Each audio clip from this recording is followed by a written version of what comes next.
Hey, hello. Balik lagi di channel Spoiler Moon, dan kali ini kita akan lanjutkan lagi spoileran yang sudah kalian tunggu tentunya, yaitu spoileran komik Magic Emperor. Bang, mana nih kok TODG-nya belum diupdate-update? Ya, memang untuk light novel Tales of the Demon and God ini nggak tahu ya kenapa kok sekarang jadi 2 bulan sekali gitu update-nya. Emang ngeselin Matt Snail ini, suka banget buat orang jadi penasaran. Tapi ya udahlah, dinikmatin aja, karena semua akan indah pada waktunya. Amin, amin. Kita tunggu lagi, mungkin ya minggu-minggu depan ini kali ya keluar. Jadi ya let's see aja, kalau pastinya nanti sudah ada updatean ya gue seperti biasa lah langsung ada updatean gitu ya. Makanya pantengin terus channel ini. Lalu kemudian gue mau ngucapin terima kasih sebelum memulai. Gue ucapin terima kasih untuk abang-abang yang sudah mau berbagi rezekinya, mau nyawer mimin buat beli paket, buat beli sarapan gitu ya. Thank you banget. Dan kalau misalnya ada yang mau ikutan nyawer, boleh banget klik link yang ada di kolom deskripsi. Kita langsung aja masuk ke part 10, lanjutan part sebelumnya. Setelah Zovan membunuh Lin Xintian, Raja Obat memperhatikan Zovan, kemudian dia mendesah dan berkata, "Aku telah salah. Kamu ternyata dari awal memang tidak mengincar Lin Tianyu. Tapi sejak awal kamu memang mengincar Lin Xintian." "Benar," kata Zovan. "Aku menginginkan hidup orang tua itu sejak awal. Memangnya apa untungnya menargetkan si sampah itu?" Zovan terkekeh, lalu kemudian dia melanjutkan kata-katanya. "Lagi pula, jika aku menyandera bocah kecil itu, tentu saja hanya Lin Xintian yang akan merasa ketakutan. Tapi apa kau pikir Huang Pu Qingyun dan tetua kelima akan peduli tentang hidupnya? Aku tahu seberapa nilai dari anak itu." Mendengar hal itu, Raja Obat pun tertawa. Dia menggelengkan kepalanya lalu berkata, "Kamu benar sekali. Saat ular berbisa memamerkan taringnya, maka ia akan menyerang targetnya. Tapi sepertinya memang pertarunganmu menuju Lin Tianyu itu adalah rencanamu," kata Raja Obat. Zovan kemudian berkata, "Benar sekali Pak Tua. Lin Xintian itu terlalu bodoh. Dia pikir dia yang sedang memegang kendali, padahal setiap serangannya sudah aku arahkan. Lucu sekali, dia seperti menari di atas tanganku." Raja Obat pun ikut tertawa. Dia kemudian berkata, "Kamu memang benar-benar anak yang jahat." Sekarang Huang Pu Qingyun menggertakkan giginya. Dia kemudian berkata, "Kalau saja aku menyadari ini sebelumnya, aku dan tetua kelima pasti akan turun tangan dan menyelamatkan tetua Lin." Zovan kemudian menjawab, "Jangan menilai dirimu terlalu tinggi. Kamu hanya bocah ingusan yang terlalu percaya diri. Jadi mana mungkin anak nakal bodoh sepertimu dapat melihat rencanaku. Apa kau pikir setelah membaca beberapa buku kamu bisa memimpin dengan baik? Kamu jauh berada di bawahku." Zovan tertawa dengan cemoohan. Dia kemudian berkata lagi, "Ini akan menjadi pertarungan yang berisiko tinggi andaikan Yu Guiqi ada di sini. Tapi sayang sekali, hanya tinggal kalian berdua. Ini terlalu mudah," kata Zovan. Huang Pu Qingyun menjadi sangat marah dan dia mengepalkan tangannya. Sebelumnya Tuan Muda kedua dari gerbang kekaisaran itu tidak pernah dilindungi selama hidupnya. Tetapi sekarang dia sampai diejek dan disebut sebagai anak nakal yang bodoh. Zovan semakin menggila saat dia melihat Huang Pu Qingyun termakan oleh ejekannya. Dia kemudian berkata, "Huang Pu Qingyun, kemudian akan kukatakan sekali lagi, kamu tidak tahu apa-apa tentang cara memerintah. Jadi jangan mengotori lumpur di jalan yang bersih untuk menggenggam hati orang-orang. Andai saja kalian bertiga pergi bersama melawanku, aku tidak akan memiliki kesempatan untuk bisa menang. Karenanya aku hanya harus mengurus salah satu dari kalian terlebih dahulu. Dan tetua Lin adalah orang yang paling bodoh yang bisa aku urus terlebih dahulu." Semua orang terpaku pada Zovan yang menceritakan bagaimana dia memancing mereka hingga berhasil membunuh Lin Xintian. Hati Huang Pu Qingyun berdarah-darah karena dipenuhi kebencian kepadanya. Namun dia tetap mendengarkan penjelasan itu dengan cermat. "Hal pertama yang harus kau kuasai sebagai penguasa adalah bisa melihat bakat bawahanmu dan menggunakan mereka sebaik mungkin. Aku merasa kasihan pada Lin Xintian yang mati sia-sia. Dan kamu memang bukanlah pemimpin yang baik. Kamu malah mengejek dia dari samping dan membuatnya lepas kendali dan berakhir mengenaskan. Semua orang memperhatikan Hwang Pukingyun dan menyadari kalau memang dia bukanlah seorang pemimpin yang baik. Sekarang, kebencian Hwang Pukingyun semakin tumbuh mengakar dengan kuat pada Zhou Fan. Namun, Zhou Fan tidak berhenti mengejeknya. Dia kembali berkata, penguasa memiliki kendali penuh pada segala situasi, membuat dirinya lebih bermartabat daripada yang lain. Dari semua orang yang ada di sini, hanya Lin Xintian yang mampu menyaingi kecepatanku. Tapi kau malah membiarkan aset berhargamu jatuh dan akhirnya kau kehilangan asetmu. Cukup, kaulah yang membunuh Lin Xintian dan sekarang kau mencoba melimpahkan semua kesalahanmu padaku? Bajingan kau, kata Hwang Pukingyun karena dia sudah tidak lagi bisa menahan amarahnya kepada Zhou Fan. Zhou Fan tersenyum dan dia kembali mengejek Hwang Pukingyun. Pemimpin dipanggil pemimpin karena dia bisa memimpin rakyatnya. Mereka yang lalai akan tanggung jawab tidak pantas menjadi pemimpin dan tidak layak untuk diikuti. Hati semua orang bergetar mendengar kata-kata Zhou Fan. Mereka kagum bahwa anak ini benar-benar memiliki pemikiran yang masuk akal. Rasa hormat mereka kepada Hwang Pukingyun pun turun secara signifikan. Tetua kelima menyadari bahwa Zhou Fan itu hanya menabur benih perselisihan dan membuat situasi itu semakin kacau. Tetapi setelah kematian Lin Xintian, ini cukup untuk membuat tetua kelima mulai berpikir ulang tentang tuan muda kedua.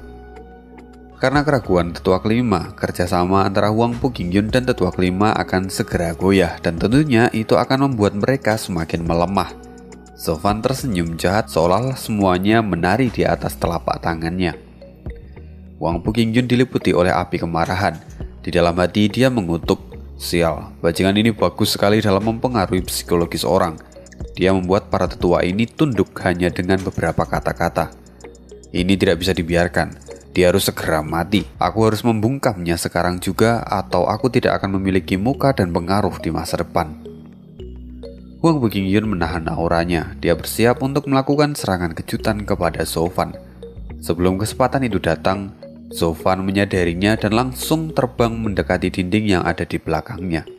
Hwang Pukingyun benar-benar kebakaran jenggot. Dia kemudian berteriak, sialan, lagi-lagi dia mencoba melarikan diri. Dia merasa sangat kesal dan mengutuk, bajingan kecil ini benar-benar parasit. Bagaimana dia seolah-olah bisa menebak semua rencanaku? Seakan-akan dia selalu memiliki antisipasi atas semua yang aku rencanakan. Sedangkan sekarang tetua kelima reaksinya melambat. Itu semua terjadi karena kepercayaannya kepada Hwang Pukingyun pun telah anjlok. Reaksinya menjadi sangat lambat dan itu memberikan waktu kepada Zhou Fan untuk pergi menuju ke tembok. Hwang Pukingyun dan tetua kelima mencoba untuk menangkap Zhou Fan, tetapi Zhou Fan kemudian tertawa dan berkata, kalian berdua terlalu lambat. Kalian tidak memiliki kualifikasi untuk bisa mengejarku. Zhou Fan kemudian menghantam dinding itu dengan petirnya dan dinding setinggi 5 meter itu pun rubuh. Kemudian itu menjadi jalan keluar bagi Zhou Fan. Tetua kelima menggertakkan giginya. Akhirnya dia kembali mendapatkan ketenangannya. Dia benar-benar terperdaya oleh kata-kata Zhou Fan sebelumnya. Hwang Pukingyun dan tetua kelima, keduanya serempak bergegas mengejar Zhou Fan. Mereka bergegas melewati lubang dan mengejarnya. Raja Obat sendiri saat ini bergumam, lalu kemudian dia memutuskan untuk ikut mengejarnya bersama dengan Yang Fu. Satu-satunya yang tersisa di dalam arena itu adalah kelompok dari Long Jiu. Qin Caiqing menghela nafas. Dari wajahnya terbesit ketakutan dan dia kemudian berkata, iblis Zhou Fan itu memang benar-benar sangat licik. Dia mempermainkan Hwang Pukingyun yang cerdik seperti biola. Sekarang aku tahu kenapa dia bisa membunuh You Guiqi. Tentu saja, kata Xintian yang menyahut. Dia kemudian melanjutkan kata-katanya, bocah itu memang terlalu licik. Mereka yang memiliki otak tapi tidak berotot pasti akan kalah darinya. Ataupun mereka yang memiliki otot tapi tidak berotak juga tidak akan pernah bisa menang darinya. Dia adalah satu-satunya hal yang paling mengerikan di dunia ini. Suamiku pemberani dan bijaksana melebihi usianya, kata Xiao Dandan dengan kagum saat dia terus melihat bayangan dari Zhou Fan. Cucu pun tidak berbeda dengan Zhou Fan. Tanpa sadar dia tersenyum, bahkan matanya juga ikut berbinar-binar ketika membayangkan tentang Zhou Fan. Long Jiu kemudian berkata, mari kita pergi juga. Dia sekarang berada di ruangan terbuka dan dia memiliki kemungkinan yang besar untuk melarikan diri. Tetapi sebaiknya kita berada di dekatnya jika keadaan berjalan tidak sesuai dengan harapannya. Mereka semua pun mengangguk mendengar kata-kata dari Long Jiu. Lalu kemudian mereka bergegas untuk keluar.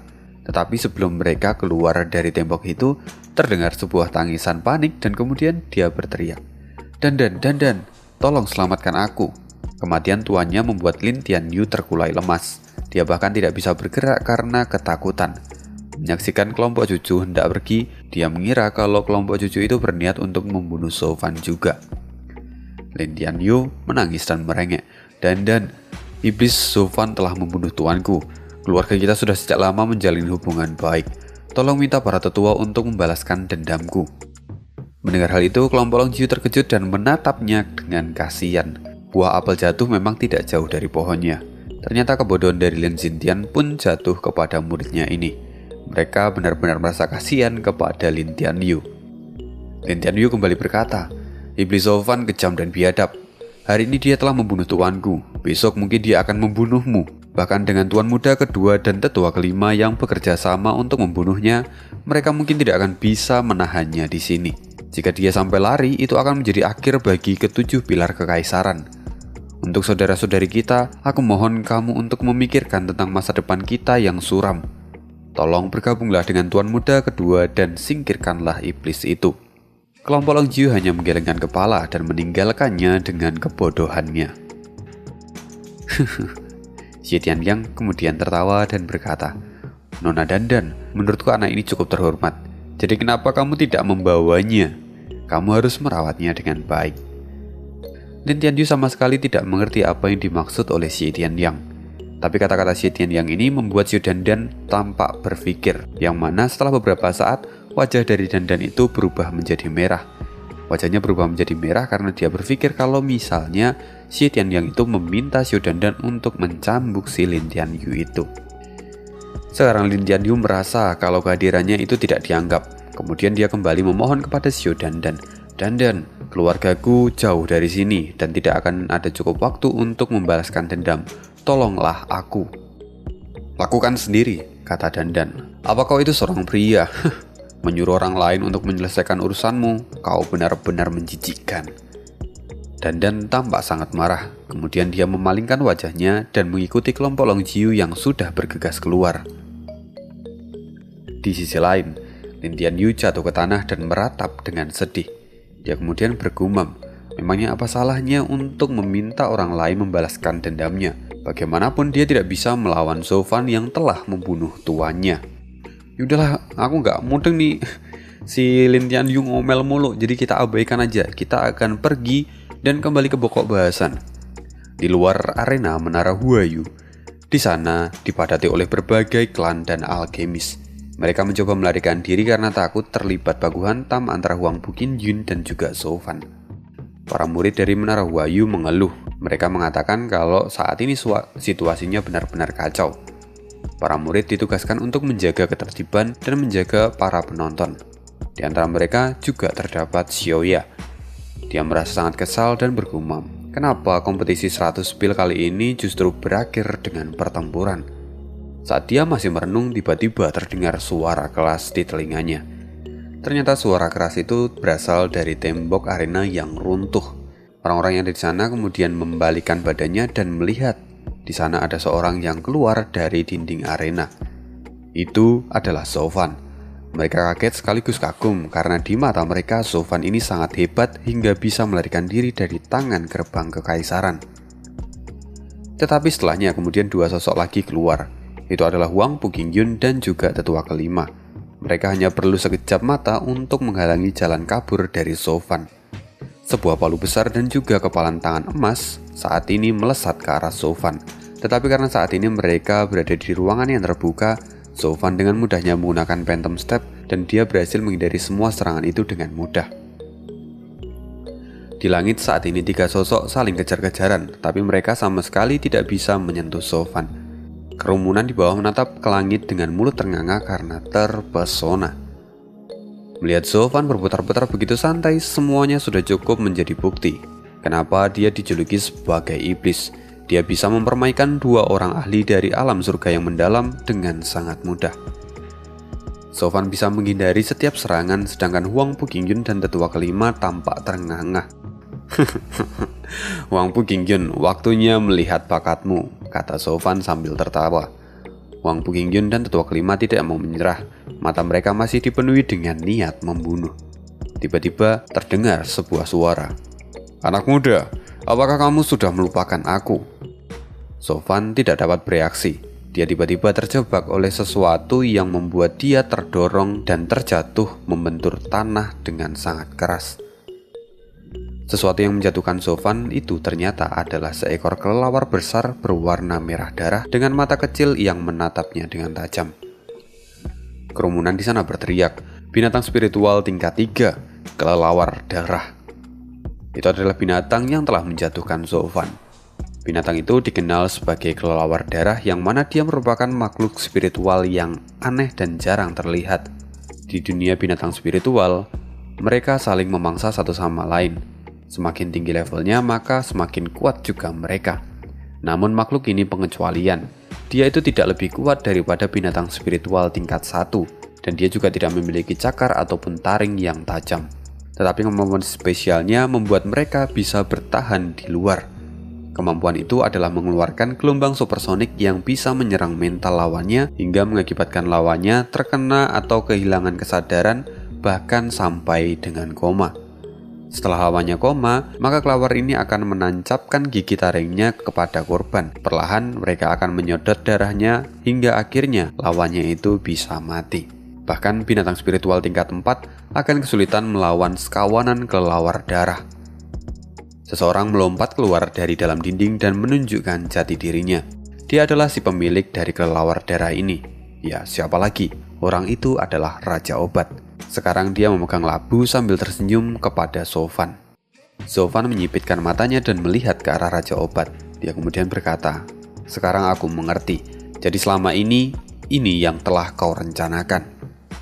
Mata Sofan berbinar-binar karena rasa kagum kepada orang tua cerdik ini. Dia bahkan tidak terpengaruh oleh provokasi Sofan sebelumnya. Setelah itu, kelompok dari Long Jiu pun keluar dari dalam dinding dan mereka melihat Sofan yang saat ini terkapar di tanah. Mereka melihat ke langit dan mereka semua terkejut karena melihat kelelawar darah. Kelelawar itu berjumlah 10 ekor. Tepat ketika mereka mengira Sofan bisa bergerak dengan leluasa di luar, tapi dia malah dihadang oleh 10 kelelawar darah. Kelelawar yang bahkan akan membuat para ahli dari alam surga yang mendalam mendapatkan masalah yang besar. "Tetua Yan, pada akhirnya kaulah yang paling bisa kami andalkan." Itu adalah suara dari Huang Puqingyun. Dia kemudian mendekati Tetua Yan.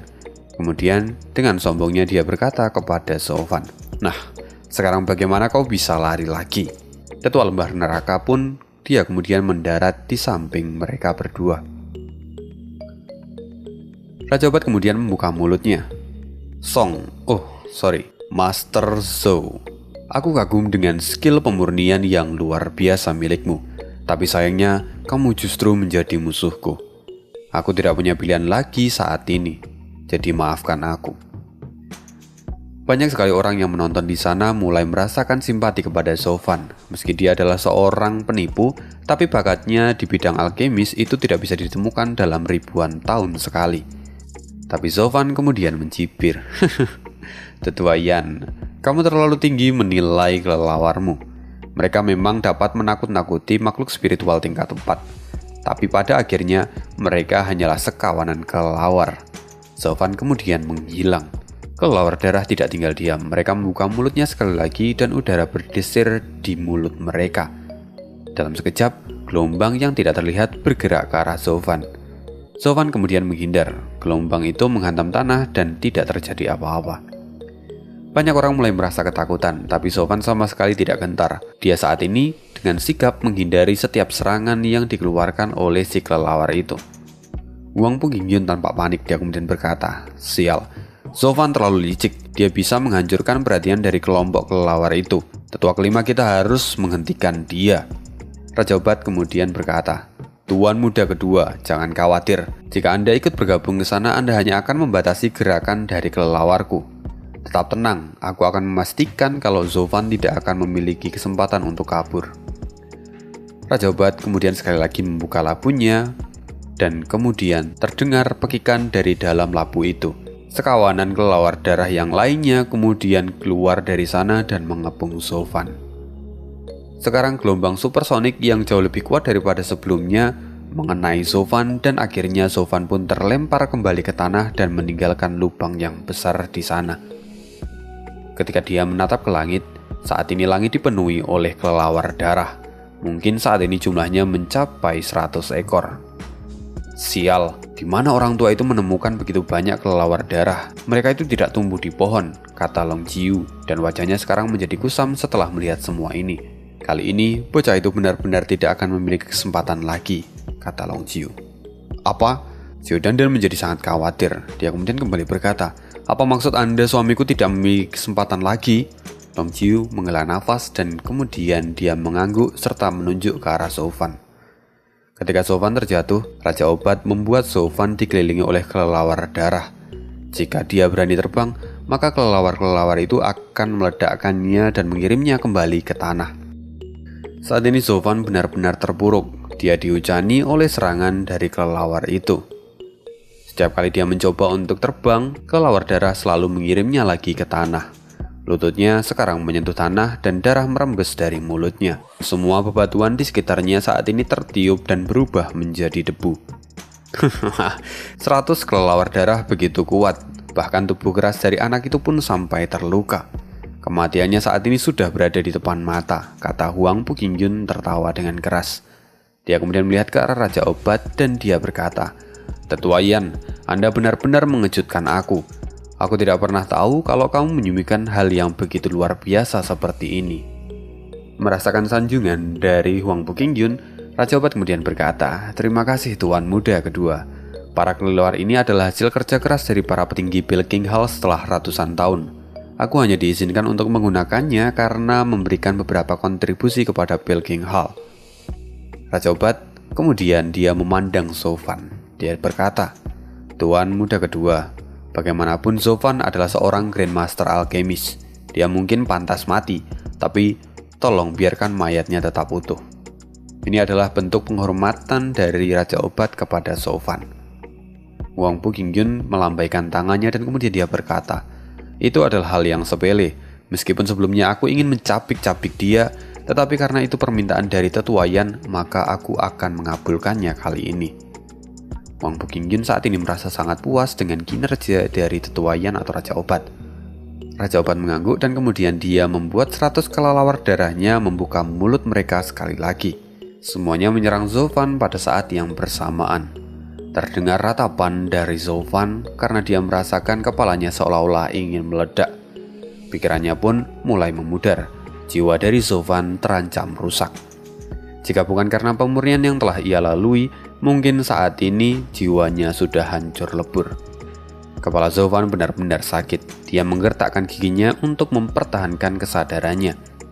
Mata Zovan mulai memerah dan dahinya yang keriput membuat banyak orang tahu betapa tersiksanya dia saat ini. Tetua kelima berseru, gila, dia memang benar-benar orang yang aneh. Siapapun pasti sudah hancur sekarang, tetapi dia benar-benar gigih dan bisa bertahan dari semua ini. Huang Puqingjun pun tertawa. Matanya tajam dan dia berkata, apa yang aneh? Dia hanya sedikit lebih tangguh daripada orang pada umumnya, tapi dia akan segera mati. Inilah yang terbaik. Membunuhnya di sini akan menunjukkan kepada dunia apa akhir yang dinanti bagi siapapun yang menentang gerbang kekaisaran. Ah! Teriak Zovan. Dia meratap kesakitan persis seperti hewan buas yang sedang dikuliti. Raja Obat sebenarnya tidak bisa menikmati balas dendamnya ini dan malahan dia itu merasakan penyesalan di dalam hatinya. Zovan adalah lawan terbesarnya yang benar-benar ia hormati, tetapi sekarang dia harus mati dengan cara seperti ini. Wajah Xiao Dandan berlinangan air mata. Dia memohon kepada Juju dan kepada semua orang yang ada di sana. Dia menggigit bibirnya hendak menolong Zovan, tetapi Long Jiu menariknya kembali. Long Jiu kemudian berkata, kita tidak bisa menyelamatkannya dari ratusan kelelawar itu. Jika kita pergi, maka itu sama saja mengantar nyawa. Tidak ada yang bisa kita lakukan. Wajahnya sekarang tampak menyesal dan sedih. Di dalam hati Long Jiu, dia berkata kalau dia meminta maaf kepada Sofan karena mungkin di masa depan dia tidak akan lagi bisa menjaga klan Luo. Karena jika Sofan mati, maka mereka tidak akan bisa lagi menjaga klan Luo seperti yang sudah dijanjikan. Long Jiu menghela nafas sementara yang lainnya menundukkan kepala mereka dengan pasrah. Sofan saat ini berada dalam kesulitan tanpa ada seorang pun yang bisa membantunya. Setelah beberapa saat, tiba-tiba ratapan Sofan terhenti. Hati setiap orang bergetar. Cucu mulai menitikkan air mata karena dia mengira kalau Sofan telah mati. Tetapi pada saat itu, dia merasakan bahwa energi Sofan itu masih tersisa. Dan ternyata Sofan masih hidup. Sekarang di dahi Sofan terdapat api biru. Meskipun gelombang suara itu terus berlanjut dan menyerangnya, tetapi seolah-olah Sofan saat ini bisa bernafas dengan lega. Itu Zetian yang berteriak. Aku ingat sekarang, dalam pertarungan melawan Yoguiki, api biru itu juga muncul dan melindungi jiwanya. Memang, Sofan sebelumnya terlalu fokus pada rasa sakit di jiwanya, hingga dia lupa betapa kuatnya api biru yang saat ini melindungi jiwanya. Sekarang, jiwanya telah mencapai batas, dan nyala api biru itu keluar dengan sendirinya. Sofan perlahan-lahan menutup matanya. Sofan saat ini masih tetap berlutut dan mengabaikan semua yang ada di sekitarnya. Dia merasakan kehangatan dari api biru itu menyebar ke seluruh tubuhnya. Ini adalah kesempatan yang langka bagi jiwanya untuk mengalami kemajuan. Wang Puqingyun terlihat panik melihat hal ini. Tetua Yan, apa yang terjadi? Kenapa dia masih hidup? Raja Obat pun kebingungan. Aku juga tidak tahu kenapa dia belum mati. Lalu apa ini? Kata Wang Puqingyun dengan bingung. Dia melanjutkan kata-katanya. Kenapa dia sama sekali tidak merasa kesakitan dan malah menikmatinya? Raja Obat memutar matanya dan menggelengkan kepalanya karena dia memang tidak tahu. Di dalam hatinya dia juga bertanya-tanya, apa yang sebenarnya terjadi? Wang Puqingyun kembali membentak. Tetua Yan, kamu tidak mungkin bersikap lunak kepadanya karena dia adalah seorang alkemis yang luar biasa kan? Raja Obat tampak marah mendengar kata-kata dari Wang Puqingyun dan dia kemudian berkata, Tetua kedua, tolong perhatikan ucapanmu. Bukankah Pilkinghal selalu membantu gerbang kekaisaran? Dan apa kau pikir kami pernah mengkhianati kalian? Bahkan kami bersedia membantumu untuk mendapatkan akar bodhi. Wang Puqingyun mendengus. Dia kemudian berkata, bisa saja ini hanya siasatmu. Kau berniat untuk mengamankan akar bodhi dan membawanya pergi saat ada kesempatan. Raja Obat menjadi sangat marah mendengar kata-kata dari Wang Puqingyun. Dia kemudian diam dan tidak mengucapkan sepatah kata pun. Sekarang, kata-kata Sofan yang sebelumnya diucapkan mulai merusak kerjasama tim mereka lagi. Tetapi, apa yang dia katakan itu memang benar. Wang Puqingyun adalah seseorang yang berpikiran sempit, dan dia juga tidak bisa menahan ketenangannya. Ini tergambar jelas dari sikap yang dikeluarkan oleh Wang Puqingyun saat ini. Tetua kelima kemudian berjalan ke arah Wang Puqingyun. Dia menyaksikan Sofan diserang oleh kelelawar darah dan kemudian dia berkata, Tuan muda kedua, aku pikir dia telah menemukan cara untuk memblokir serangan dari kelelawar darah. Jika ini terus berlanjut, maka situasinya akan memburuk. Wang Puqingyun menjadi khawatir. Lalu apa yang harus kita lakukan? Tetua kelima tersenyum jahat dan kemudian dia berkata, mari kita serang dia bersama-sama. Saat ini kelelawar darah bisa menyegel skill dan gerakannya. Maka ini adalah kesempatan untuk Anda membunuhnya dengan tangan Anda sendiri. Tetua kelima pun tertawa. Wang Puqingyun mengangguk. Benar sekali. Ayo kita lakukan itu. Sekarang Tetua Yan, tolong jaga anak itu untuk kami. Kami akan menyerangnya dan pastikan dia tidak bisa kabur. Raja Obat masih tetap diam. Dia saat ini marah seperti orang yang ngambek. Ya, dia lagi ngambek. Tetapi Raja Obat saat ini tidak memiliki pilihan lain karena perjanjian antara Pilkinghal dan juga gerbang kekaisaran. Setelah itu serangan dari kelelawar darah pun berhenti. Sofan masih di posisinya dengan api biru yang berada di tangannya. Cucu bertanya dengan cemas melihat kejadian ini. Apa yang sebenarnya terjadi? Apa yang salah dengan dia? Seharusnya dengan hilangnya serangan dari kelelawar darah, ini adalah kesempatan bagi Sofan untuk melarikan diri. Tetapi dia justru malah duduk seperti patung. Apakah saat ini Sofan sudah tidak bisa bergerak lagi? Cucu kemudian memohon kepada Long Jiu. Dia kemudian berkata, "Paman Jiu." Sebelum Cucu menyelesaikan kata-katanya, "Kita tunggu sebentar lagi." Xie Tianyang pun menyahut, "Sekarang mungkin dia masih memiliki rencana. Kita tidak bisa mengganggunya, karena jika kita masuk sekarang mungkin itu hanya akan merusak rencananya." Semua orang pun mengangguk, karena sebelumnya hal ini juga pernah terjadi dan itu terbukti. Wang Puqingyun memikirkan hal yang sama. Zhou Fan tampak tenang dan tidak bergerak, tapi siapa yang tahu, mungkin dia hanya berpura-pura. Mereka ingin menghindari serangan mendadaknya, karena mungkin serangan itu bisa membunuh salah satu dari mereka. Wang Puqingyun ingat betapa berbahayanya dia sejauh ini, dan sekarang tubuhnya mulai dibasahi oleh keringat dingin. Langkahnya ke Zhou Fan sangat hati-hati. Dia dipenuhi dengan kewaspadaan.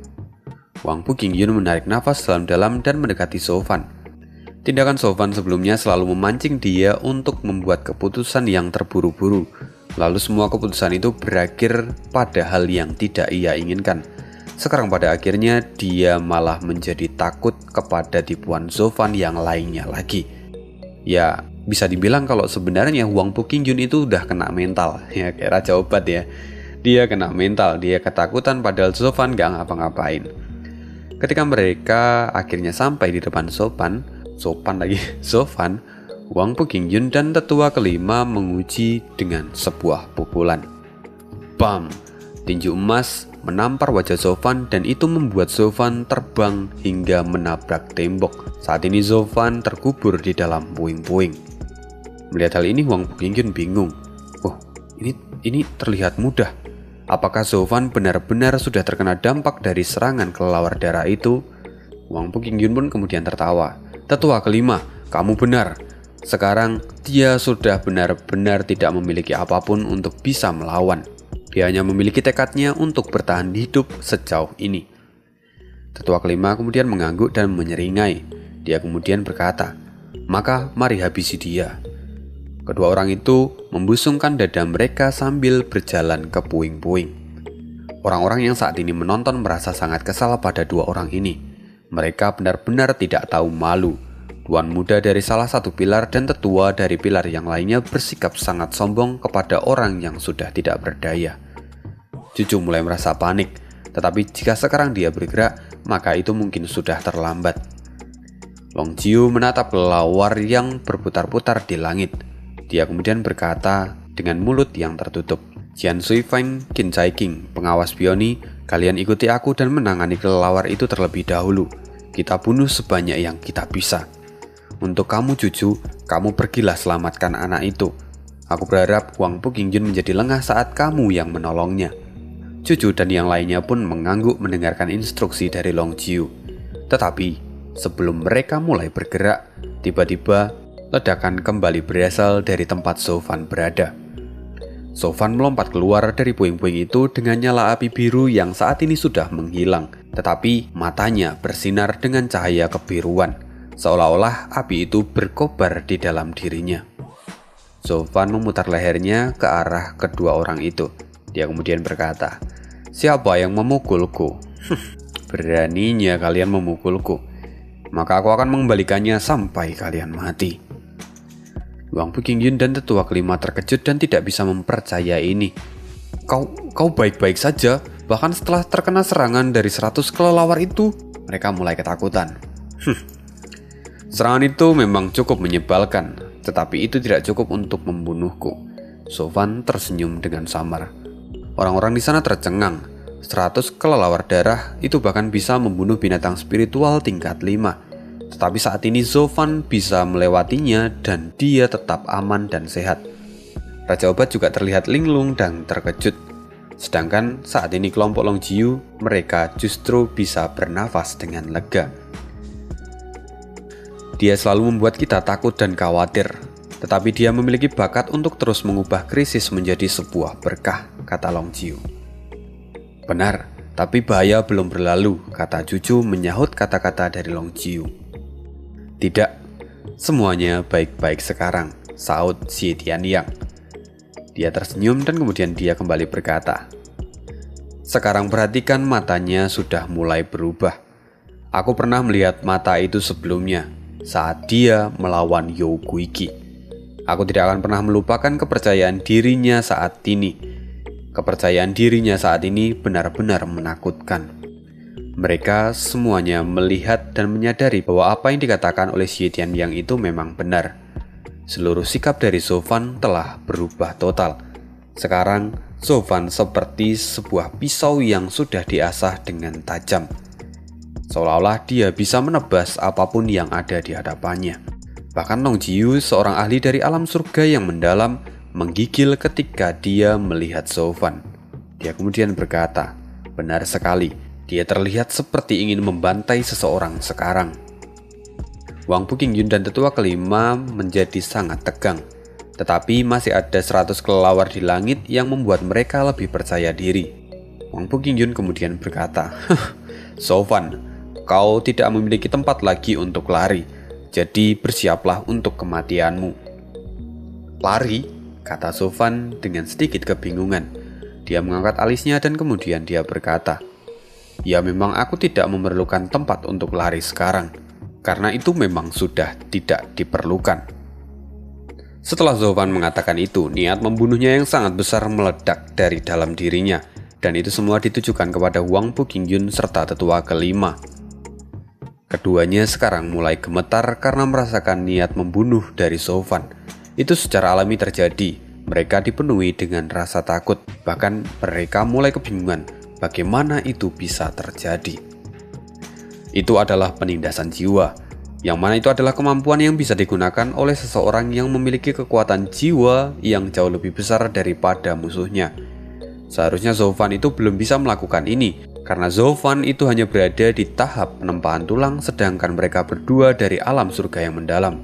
Tetapi Zhou benar-benar menyebabkan mereka semua merasa terkejut. Zhou memahami pemikiran mereka berdua dan kemudian dia menyeringai lalu berkata, "Aku tahu apa yang kalian pikirkan, tapi tahukah kalian, serangan dari kelelawar darah itu justru memberiku dorongan dan kesempatan untuk melakukan terobosan." Akhirnya mereka menyadari bahwa meskipun Zhou merupakan ahli penempaan tulang, tetapi saat ini jiwanya pasti telah melakukan terobosan ke tahap radian. Pantas saja, niat membunuhnya bisa menindas mereka berdua seperti ini. Wang Buqingyun merasa bahwa Zhou tidak boleh dibiarkan hidup lebih lama. Dia kemudian memberikan isyarat kepada tetua kelima dengan matanya, lalu kemudian mereka berdua pun bersiap-siap untuk menyerang Zhou. Mereka harus menghabisi Zhou selagi mereka memiliki kesempatan dan sebelum Zhou benar-benar memahami jiwanya saat ini. Pukulan dari kedua orang itu melesat ke arah Zhou. Tetua kelima mengeluarkan palu dan membidik kepala Zhou. Tetapi Zhou sama sekali tidak terpengaruh oleh kedua kekuatan itu. Mata birunya berkedip dan dia memiringkan kepalanya untuk menghindari serangan dari Wang Buqingyun. Setelah dia berhasil menghindari serangan dari Wang Buqingyun, dia kemudian mundur sedikit untuk menghindari serangan dari tetua kelima. Singkatnya, serangan dari kedua orang ini benar-benar bisa dihindari oleh Zhou. Wang Buqingyun dan tetua kelima pun merasa gugup. Mereka langsung menyerang lagi tanpa ada jeda, dan kepalan tinju serta hujan palu menyerang Zhou bertubi-tubi. Zhou dengan santainya menghindari semua itu, bahkan dia tidak menggunakan phantom step. Gerakan kakinya yang sederhana itu sudah cukup untuk menghindari semua serangan itu. Tontonan seperti ini tidak pernah didengar apalagi dilihat. Karena itu, saat ini semua penonton yang ada di sana mulai bersorak. Long Jiu dan yang lainnya menyadari pencapaian Zhou kali ini sangatlah luar biasa. Ini benar-benar membuat mereka merasa sangat terkejut dan membuat mereka terdiam untuk beberapa waktu. Mereka tahu bahwa ini adalah kemampuan dari seorang kultivator yang bisa menembus Radiant Stage, yang mana ini merupakan bidang pembeda. Dalam jangkauannya, pengguna dapat mendeteksi serangan beberapa kali lebih cepat, dan dia juga bisa memberikan reaksi untuk menghindari semua serangan itu. Inilah alasan kenapa Zhou bisa menghindari semua serangan dari dua orang ini. Long Jiu menghela nafas, dia kemudian berkata, "Bocah ini benar-benar bisa mencapai level yang luar biasa. Ini adalah kemampuan dari Radiant Stage, yang mana ini seharusnya tidak bisa digunakan oleh seorang kultivator penempaan tulang." Long Jiu tampak tercengang dan hatinya pun sepertinya terluka karena melihat hal ini. Bagaimana tidak, banyak tetua dari Pavilion Naga mereka semua bekerja sepanjang hidup mereka untuk bisa mencapai Radiant Stage. Namun mereka semua tidak mampu. Tidak terkecuali Long Jiu, dia juga bernasib sama. Namun sekarang di hadapannya, Zovan yang hanya seorang anak bau kencur bisa melewati mereka semua dengan mudah. Zovan adalah saudaranya, tetapi dia tidak bisa menahan rasa iri kepadanya. Mengapa mereka berdua begitu berbeda, dan kenapa dia tidak bisa melakukan apa yang bisa dilakukan oleh Zovan? Xie Tianyang kemudian menghela nafas dan dia berkata, "Dari yang terlihat, si kecil aneh kita ini telah keluar dari cangkangnya dan menjadi iblis yang jauh lebih besar. Aku ingin tahu apakah dia punya batas, dan apakah aku bisa mengejarnya suatu saat." "Sepertinya itu mustahil," kata Xie Tianyang menyanggah kata-katanya sendiri. Dia menggelengkan kepalanya sambil frustasi. Yang lainnya juga menghela nafas dan mengangguk menyetujui pernyataan dari Xie Tianyang. Oke, mari kita kembali ke pertempuran. Zovan dengan santainya dia bisa menghindari semua serangan yang ditujukan kepadanya. Wang Puqingjun serta tetua kelima sudah terengah-engah. Mereka menyadari bahwa tidak mungkin lagi bagi mereka untuk bisa menghadapi Zovan. Zovan memang seorang kultivator penempaan tulang, tetapi dia memiliki kemampuan Radiant Stage. Ini tidak masuk akal, tetapi saat ini mereka dipukul oleh kenyataan yang ada di depan mata mereka. Oke, sebelum lanjut, ini Radiant Stage ini tuh kalau misalnya nih di Dragon Ball, kalau kalian nonton, itu tuh kayak si Zovan itu memasuki mode zone. Apa sih? Dia memasuki mode Ultra Instinct. Jadi itu bukan tahapan kultivasi, tetapi dia bisa memasuki tahapan lain yang membuat kekuatannya itu berlipat ganda kayak gitu. Radiant Stage ini yang bisa gue tangkap ya. Sorry banget karena memang light novelnya ini agak susah untuk dicerna. Jadi ini yang bisa gue pahamin. Kalau misalnya nanti ada yang bisa menjelaskan lebih baik, tulis di komentar ya, biar nanti bisa gue perbaiki di video yang berikutnya. Jadi Radiant Stage itu kayak misalnya Ultra Instinct di Dragon Ball, kayak gitu ya. Kita lanjut lagi. "Dasar bajingan kecil, terima seranganku jika kau berani. Jadilah seorang pria dan jangan coba untuk menghindar," kata tetua kelima. Dia mulai kehabisan kesabarannya karena dia sama sekali tidak bisa memukul Zovan. Kerumunan di sana mulai berbisik. Mereka semua mencemooh Wang Puqingjun serta tetua kelima. Bukankah sebelumnya mereka meminta agar Zovan menghindari serangan mereka jika bisa? Sekarang setelah Zovan berhasil menghindari semua itu, mereka justru memohon supaya Zovan tidak menghindari serangannya. Bukankah ini sama saja dengan tidak tahu malu? Dua orang dari alam surga yang mendalam kesulitan menghadapi kultivator tahap penempaan tulang, bahkan sampai meminta hal yang tidak masuk akal.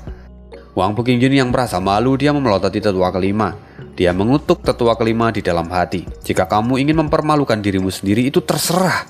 Tapi jangan menyeretku ke dalam kekacauanmu. Benar-benar orang yang tidak tahu malu," pikir Wang Puqingjun.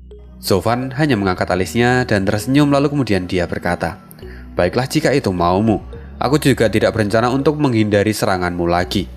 Aku ingin tahu apakah aku bisa mengajarmu dan menghancurkan harga dirimu." "Majulah," kata Zovan. Zovan kemudian menginjakkan kakinya sedikit lebih dalam ke tanah. Dia tampak bersemangat, lalu kemudian dia berkata, "Baiklah, sama seperti saat kompetisi. Jika sampai kakiku meninggalkan tempat ini, maka kepalaku akan menjadi milik kalian." Para penonton yang ada di sana tentu saja tersentak. Semua orang mulai berdiskusi dan membicarakan keputusan dari Zovan. Wang Puqingjun dan tetua kelima pun terkejut. Mereka berdua kebingungan. "Dasar brengsek, apa kau pikir kau sedang bermain?" Wang Puqingjun menatapnya dengan hati-hati. Wajah Wang Puqingjun membara, tapi dia sangat berhati-hati sekarang. Dia tidak mau lagi jatuh ke dalam perangkap Zovan untuk kesekian kalinya. Zovan pun tertawa. Dia kemudian berkata, "Majulah, aku sudah memberi kalian kesempatan. Tapi jangan lupa bahwa aku seorang alkemis." Dia kemudian mengeluarkan botol dan membuka tutupnya. Lalu pil berwarna biru melayang dan mendarat di tangannya. "Pil kelas 5, itu pil peledak," teriak Raja Obat yang kecil. Wang Puqingjun juga panik ketika mendengar itu dan dengan spontan mereka mundur beberapa puluh meter. Raja Obat yang kecil kemudian kembali berkata, dia sepertinya ingin meledakkan dirinya sendiri. Mendengar hal itu, orang-orang mulai panik. Jika seorang ahli penempaan tulang meledakkan diri, itu akan mengakibatkan kerusakan yang cukup parah. Mereka panik dan mulai mencari tempat untuk bersembunyi. Kelompok Longjiu pun kebingungan. Ini tindakan yang terlalu ekstrim. Tidak mungkin Zofan melakukan hal seceroboh ini. Tetapi saat ini, sudut bibir dari Zofan itu terangkat, seolah-olah senyumnya itu menyembunyikan maksud tersembunyi. Oke, sekian dulu spoileran kali ini. Wah iya, ini juga 5 chapter lagi ya. Terima kasih untuk kalian yang selalu donate kepada Mimin. Dan ini adalah bonus untuk kalian. Sorry belum bisa 1 jam, karena ya masih belum bisa mengerjakan untuk sampai 1 jam itu. Jadi gua harap kalian puas dan see you again di next video dan bye.